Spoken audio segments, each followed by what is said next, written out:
Hari ini aku tiba-tiba punya firasat. Aku percaya bahwa anak ini akan segera tiba di sini.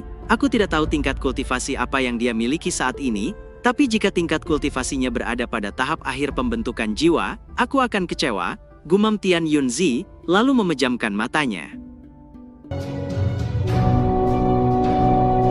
Di dalam makam Suzaku, Wang Lin bergerak melambat dan indera spiritualnya menyebar dalam jangkauan yang lebih kecil.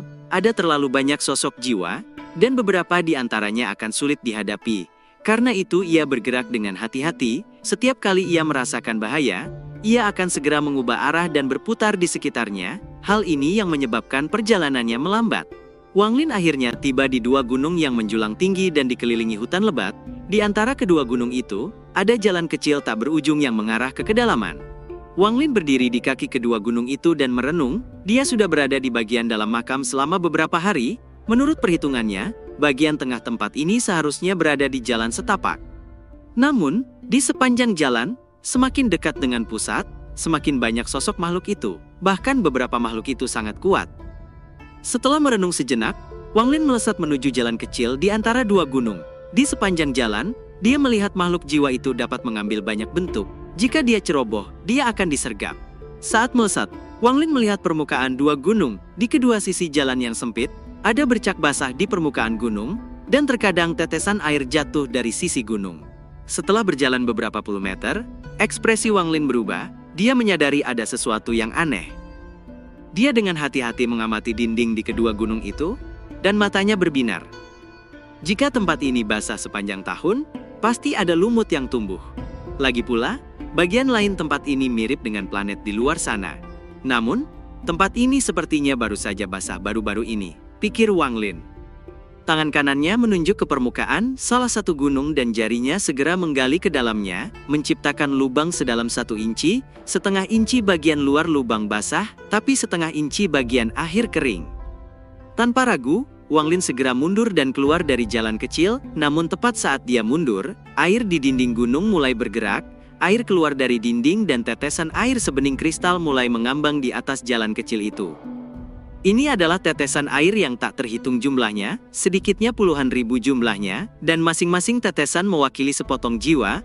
Tetesan air ini mengembun dengan cara yang misterius, dan akhirnya menjadi seorang wanita mempesona. Dia menatap dingin ke arah Wang Lin saat berkata, "Kamu tidak bisa masuk." Wang Lin perlahan mundur. Satu jenis sosok hidup yang paling tidak ingin dia ganggu adalah sosok yang terbuat dari air. Jenis ini adalah makhluk yang paling sulit untuk dihadapi. Meskipun sosok di depannya hanya sekuat seorang kultivator formasi jiwa, tetap saja akan sulit baginya untuk menghadapinya. Air adalah zat yang dapat terkumpul dan tersebar. Meskipun ia dapat menyegelnya, sangat sulit untuk mendapatkan semuanya. Beberapa hari yang lalu, Wang Lin bertemu dengan makhluk hidup air dan pada akhirnya, ia harus menyerah dan berpindah-pindah. Itulah sebabnya ketika dia melihat makhluk air muncul, dia langsung mundur tanpa ragu. Tepat saat dia mundur, dia melihat seseorang yang dikenalnya sedang bertarung melawan makhluk air. Namun, saat ia melihat makhluk air itu, ia samar merasa kenal dengan sosok air itu. Setelah wanita air itu melihat Wang Lin mundur, dia segera bergerak dan masuk lebih dalam ke pegunungan. Wang Lin muncul di luar gunung dan merenung. Ada yang tidak beres. Mengapa makhluk air itu memberiku perasaan akrab ini? Aku tidak memiliki akar roh air, jadi bagian jiwaku tidak mungkin berada di dalam makhluk air. Ini aneh, pikir Wang Lin sedikit mengernyit. Dia menunggu sebentar dan hendak pergi, namun ekspresinya tiba-tiba berubah dan dia berbalik. Tiba-tiba ia merasakan sakit di hatinya, seolah ada sepotong jiwa di dalam sana, yang dengan lemah meminta pertolongan. Wan Er. Wang Lin terkejut dan segera mengerti. Wan Er berada di dalam manik langit, tentu saja, hal ini memberinya kemampuan untuk merasakan kepingan jiwa Wan Er. Tatapan mata Wang Lin menjadi dingin, kali ini dia tidak ragu untuk terbang kembali ke kedalaman kedua gunung itu. Tepat saat ia memasuki jalan setapak, wanita air itu muncul kembali untuk menghalanginya. Wanita itu mengayunkan tangannya, dan sejumlah besar tetesan air segera memenuhi jalan setapak kecil itu. Tatapan Wang Lin menjadi dingin saat dia mengeluarkan pedang surgawi dan melemparkannya ke depan. Di saat yang sama segel di tangannya berubah dan jiwa asalnya keluar dan menangkap pedang surgawi itu. lalu menyerbu ke dalam tubuh wanita itu dan pedang surgawi menembus tubuhnya, menyebabkan wanita itu mengeluarkan erangan menyedihkan saat kepingan jiwa yang membentuk tubuhnya hancur dan berserakan. Saat jiwa Wang Lin memasuki tubuhnya, jiwa asalnya segera berubah menjadi banyak kepingan jiwa kecil yang memasuki setiap kepingan jiwa air yang tersebar itu. Sebuah teriakan datang dari jiwa asal Wang Lin, "Segel!" Dalam sekejap, batasan yang tak terhitung jumlahnya muncul dari jiwa asal Wang Lin dan menyegel setiap bagian jiwa air itu. Wang Lin kemudian membentuk kembali jiwa asalnya dan terbang menuju tubuhnya. Saat jiwa asalnya kembali ke tubuhnya, tangannya terulur, dan pedang surgawi itu kembali ke genggamannya. Sambil memegang pedang surgawi, Wang Lin menyerbu ke kedalaman gunung. Tak lama setelah Wang Lin pergi, tetesan air yang disegelnya pecah dan tetesan air berubah menjadi kabut dan berkumpul kembali membentuk sosok wanita itu. Dia menatap dengan dingin ke kedalaman gunung, tubuhnya berubah lagi menjadi air dan mengejar Wang Lin. Wang Lin bergerak sangat cepat dan tiba jauh di dalam gunung. Namun ekspresinya sedikit berubah saat melihat lelaki tua syaman melayang di udara, separuh pakaiannya robek, ada banyak tato bercahaya di tubuhnya, tato-tato itu mengambang di udara di hadapannya, membentuk segel, dan menyegel masa air di tengahnya hingga air itu tampak mendidih. Lelaki tua syaman itu adalah Mu Ye, yang pernah mengejarnya saat itu. Mu Ye saat ini sedang bertarung dengan sosok makhluk air, dan berkata dengan dingin, "Meski aku tidak bisa membunuhmu saat ini, aku masih bisa memurnikan semua bagian jiwa yang memungkinkanmu untuk berubah wujud. Butuh waktu lama bagimu untuk pulih, jadi kau tidak akan bisa mengejarku lagi," kata Mu Ye dengan dingin. Dia baru saja mengatakan itu, dan tiba-tiba merasakan sesuatu dan melihat ke arah Wang Lin, niat membunuh melonjak di matanya. Jika bukan karena diselamatkan oleh klannya melalui pohon leluhur, dia pasti sudah mati di dalam alam kekosongan. Kebenciannya terhadap Wang Lin telah mencapai batasnya dan menyebabkannya melakukan pembunuhan besar-besaran dalam perang ini dan membantai banyak kultivator. Namun saat ini, dia juga harus memusatkan seluruh perhatiannya pada makhluk air itu, atau dia akan mati. "Itu ternyata kamu bocah!" teriak Mu Ye dengan dingin saat melihat Wang Lin. Dia menunjuk sebuah tato di depannya, dan tato itu langsung menyerang Wang Lin. Wang Lin mendengus dingin, dia tidak berhenti sama sekali saat sejak tiba, dia berteleportasi dan muncul di samping tato yang menjebak makhluk air itu, dan mengayunkan pedang surgawi. Segera cahaya pedang melesat dan menghantam semua tato yang menahan air, hingga tato-tato itu hancur berkeping-keping. Melihat itu, kepuasan melonjak di wajah Mu Ye saat ia meraung dan menyerang ke arah Wang Lin.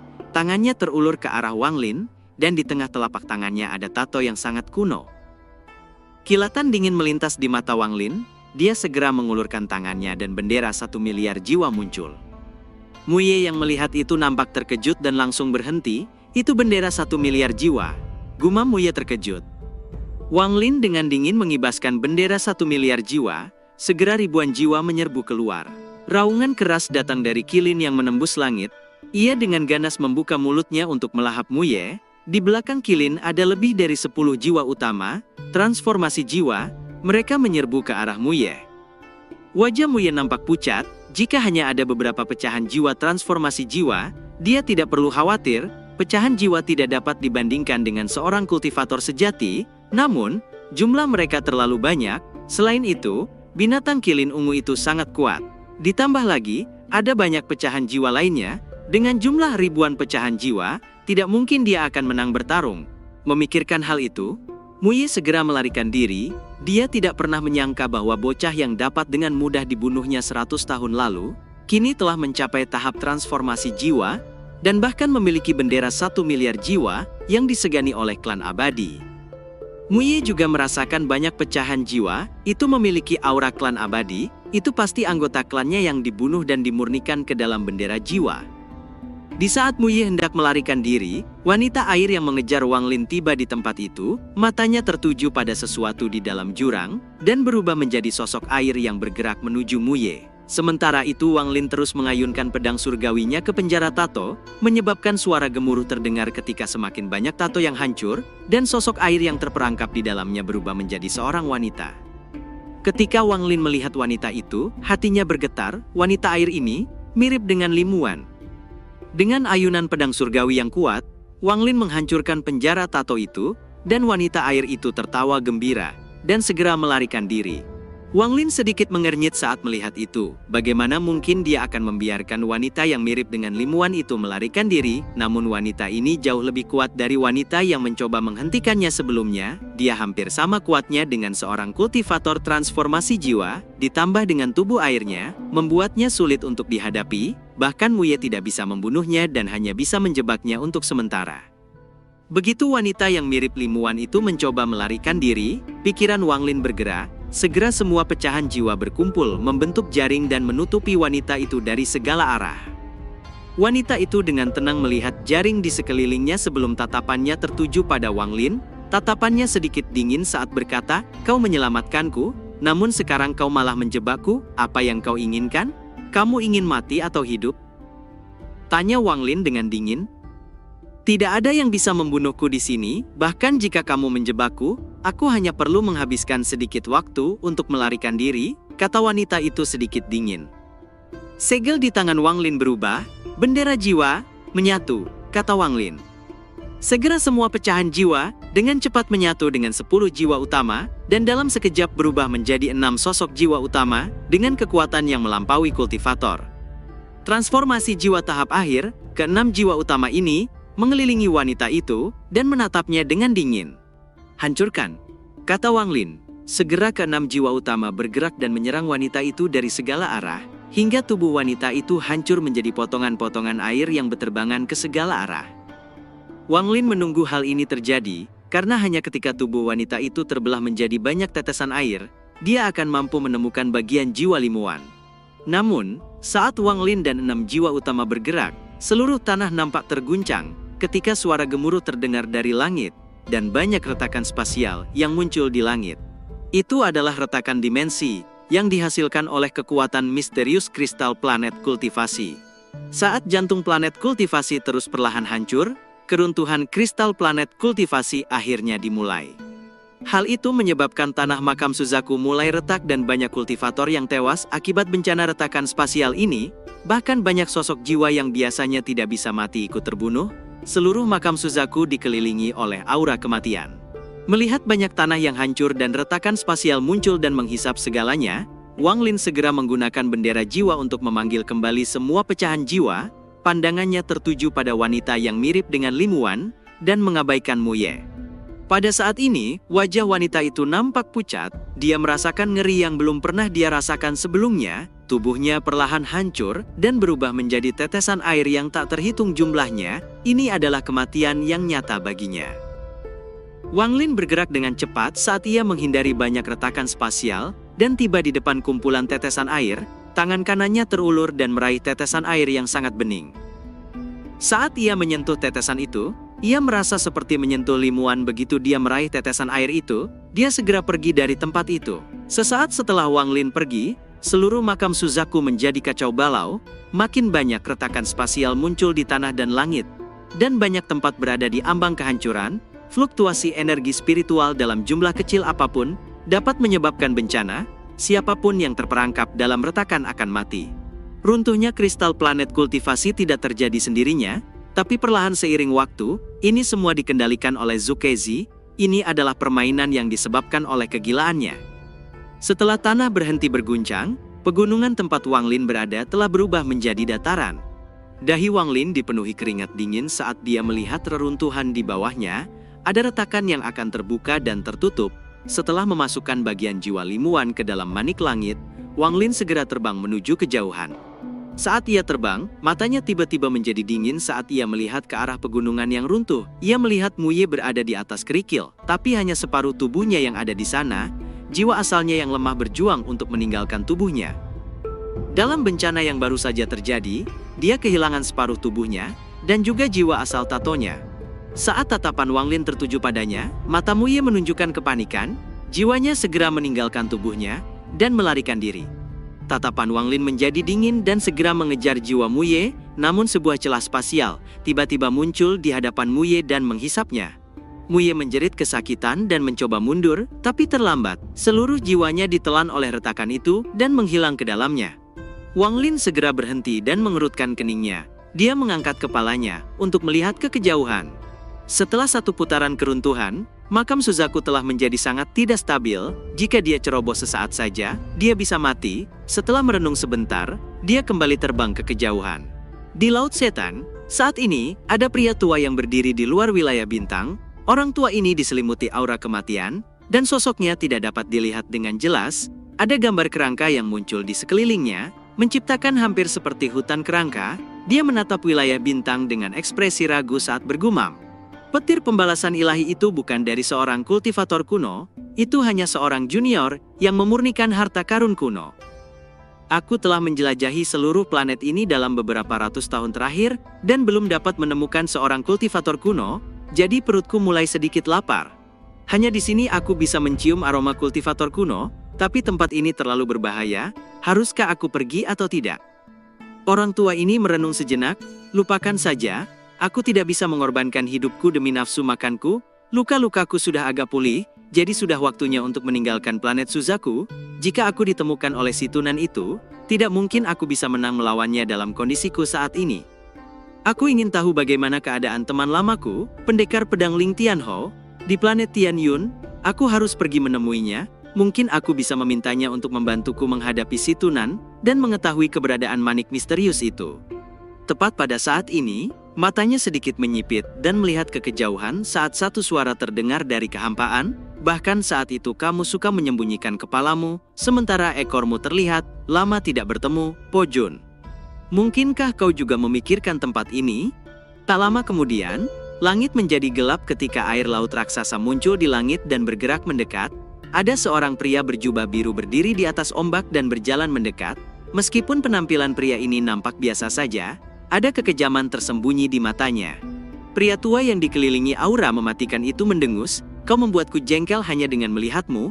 Kalau kau suka tempat ini, kau bisa masuk ke dalam, aku akan pergi," kata orang tua itu melesat ke langit. Pria di atas air laut itu mulai merenung lalu melompat turun dan mendarat di luar wilayah bintang. Air laut di bawahnya berubah menjadi kristal yang kemudian ditelannya. Aneh, orang tua itu tidak pernah pergi ke suatu tempat tanpa harta karun. Kemanapun dia pergi pasti ada harta karun. 10.000 tahun yang lalu, ketika aku datang ke planet Suzaku, dia sudah lama berada di sini.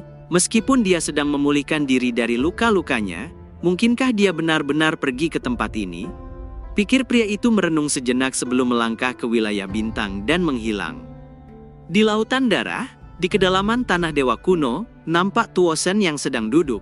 Kekejaman melintas di matanya yang merah saat dia bergumam. Hari di mana aku bisa melarikan diri akan segera tiba. Wang Lin, kau harus menjaga warisan pengetahuan itu, agar aku bisa mengambilnya kembali. Tanpa warisan kekuatanku, warisan pengetahuanmu tidak berguna. Warisan pengetahuanmu belum lengkap. Ada satu kristal pengetahuan di tanganku. Aku menghabiskan waktu ribuan tahun dan berusaha keras, dan akhirnya menemukan kristal pengetahuan yang tersembunyi ini. Setelah menyatu dengannya, aku akan mengingat banyak hal. Aku bisa merasakan kekuatan misterius tumbuh di inti planet ini selama bertahun-tahun. Kekuatan ini mirip dengan pertumbuhan bayi dewa kuno. Benda itu disebut kristal planet kultivasi. Aku dapat menggunakan benda ini untuk menghancurkan segelku dan kemudian menggunakan teknik pertukaran jiwa untuk meninggalkan tempat ini. Bajingan dewa kuno Tusi, karena dia juga, ketika dia memilih tempat ini untuk membagi kesadarannya, itu semua tercatat dalam kristal pengetahuan terakhir itu. Meskipun tahun-tahun yang tak terhitung telah berlalu dan ras asli itu telah pergi, benteng terakhir klan abadi adalah tempat pengorbanan dewa kuno yang tersisa. Jika aku pergi ke sana, aku dapat menggunakan beberapa segelku. Seorang junior dari klan abadi sedang tidur di sana, dan untuk mendapatkan kristal planet kultivasi, aku telah berkorban banyak untuk mendorongnya dari tahap 11 daun ke tahap 12 daun. Ini memungkinkannya untuk melepaskan klan abadi dari segel pengekangan dan maju ke dunia kultivasi. Semua ini berjalan sesuai rencanaku. Tempat kristal planet kultivasi akhirnya terbuka. Wang Lin, aku akhirnya akan bertemu denganmu lagi. Meskipun kau telah banyak berubah, bagaimana aku bisa melupakanmu? Kemanapun kau lari, aku akan menemukanmu dan melahapmu. Aku akan menjadi dewa kuno bintang 8. Pada saat itu, siapa di planet ini yang bisa menjadi tandinganku? Gumam Tuosen tertawa dingin. Di saat yang sama dua monyet kecil muncul dan bergerak di samping Tuosen. Mata kedua monyet kecil ini mengeluarkan cahaya merah iblis. Tepat pada saat ini di makam Suzaku, mata lelaki tua dengan senyum menyeramkan itu bersinar merah, dan monyet kecil itu mencicit tajam. Dia telah datang, gumam lelaki tua itu berhenti sebentar, lalu berbalik dan melesat ke pusat makam Suzaku. Sesaat setelah lelaki tua itu pergi, Wang Lin mendarat dan melihat ke arah lelaki tua itu pergi, sebelum menyebarkan indera spiritualnya. Banyaknya retakan spasial itu membuatnya pusing, ia tidak punya pilihan selain bergerak perlahan. Dalam 2 hari terakhir, Wang Lin melewati banyak tempat yang hancur karena retakan. Dia melihat ke sebuah cekungan di kejauhan dengan aura pedang yang menembus langit. Setelah mengamati tempat itu dengan indera spiritualnya, dia terkejut saat menemukan ada pedang panjang yang tertancap di bawah tanah. Dia dengan jelas merasakan niat pedang yang kuat. Itu potongan jiwa logam, gumam Wang Lin mengerutkan keningnya.